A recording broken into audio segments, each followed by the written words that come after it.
कृष्ण दोस्तों, नमस्कार। स्वागत है एक बार फिर से आप सभी का हमारे चैनल गीता दर्शन पर। यदि आप हमारे चैनल पर नए हैं तो चैनल को जरूर सब्सक्राइब कर लें और उसके बेल आइकन को प्रेस कर लें ताकि चैनल पर आने वाली अति उत्तम और रहस्यमय ज्ञान की जानकारी आप सभी से छूटे न पाए।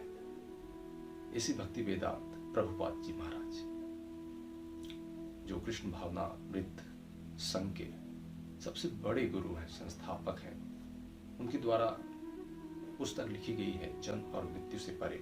वैसे तो बहुत सारे पुस्तक हैं।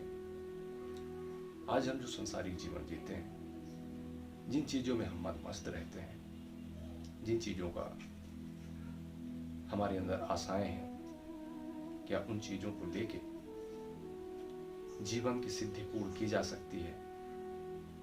आज हम इस पुस्तक के बारे में चर्चा करेंगे। पुस्तक में जो लिखी गई बातें हैं उस पर विस्तार से पढ़ेंगे और मैं उसे समझाने का प्रयास करूंगा कि ऐसी भक्ति वेदांत प्रभुपाद जी महाराज हमें क्या कहते हैं, क्या सिखाना चाहते हैं। इसलिए वीडियो के अंत तक आप सभी बने रहें।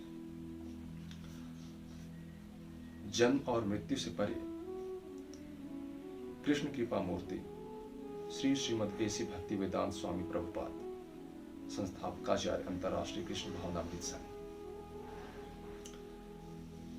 हम आगे पढ़ते हैं। जन्म और मृत्यु से परे के बारे में हमें प्रभुपाद जी महाराज क्या बतलाते हैं।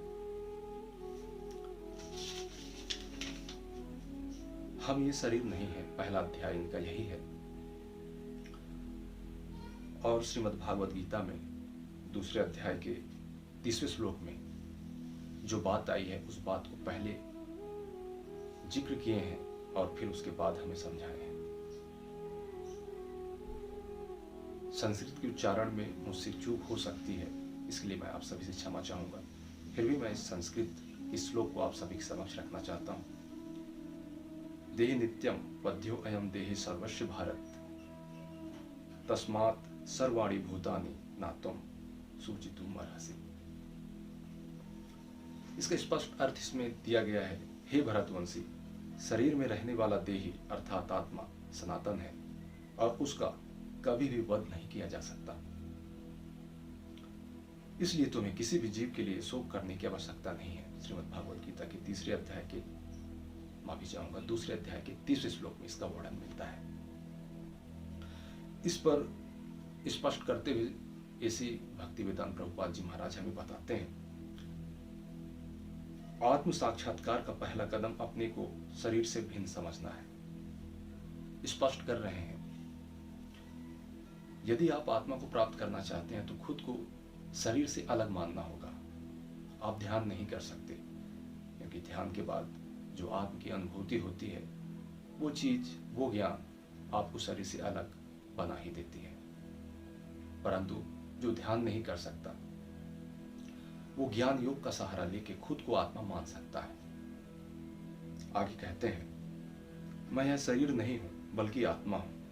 यह अनुभव करना उन मनुष्यों के लिए अनिवार्य है जो मृत्यु को लांघकर इस लोक से परे वैकुंठ लोक में प्रवेश करना चाहते हैं।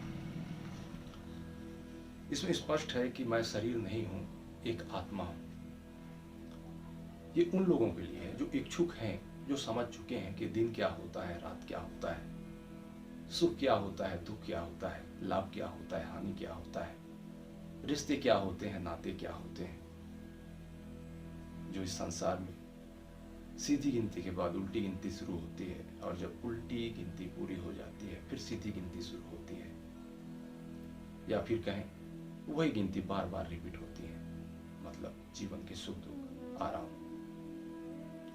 इन चीजों को जो समझता है, इन चीजों को जो जानने लगा है, दिमाग से ही नहीं हृदय से भी अनुभव कर रखा है, वो उनके लिए बात कर रहे हैं, क्योंकि यही लोग आत्मा को जान सकते हैं। मतलब यही लोग इच्छा रखेंगे तभी तो आत्मा को जानने के प्रति अपना कदम बढ़ाएंगे, और जो इच्छा नहीं रखते वो कदम नहीं बढ़ा सकते।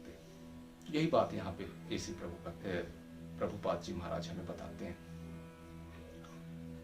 आगे लिखा है, यह केवल कहने की बात नहीं है कि मैं यह शरीर नहीं हूं, बल्कि वास्तव में अनुभव करने की बात है। अनुभव कैसे होगा? आप ध्यान योग तो करना जानते नहीं। अनुभव मानने से हो जाता है। एक सिद्धांत है, मानी हुई चीज ना मानने से मिल जाती है और ना मानी हुई चीज मानने से मिट जाती है। इसी प्रकार इसी सिद्धांत के अनुसरण में आप अनुभव कर सकते हैं। ज्ञान योग के आधार पर आप आत्मा का अनुभव कर सकते हैं। निरंतर आपको अभ्यास करने की जरूरत है। भगवान के समक्ष जाएं, जो आपकी दिनचर्या में जितने मिनट, जितने घंटे आप अपने आराध्य को, अपने ईश्वर को अपना समय देते हैं, उसी समय में खुद को आत्मा माने, शरीर से अलग माने। प्रभु मेरे हैं, मैं उनका हूं, मैं एक आत्मा। बस यही मान के आप निरंतर अभ्यास करते रहें, निरंतर अपनी भक्ति करते रहें।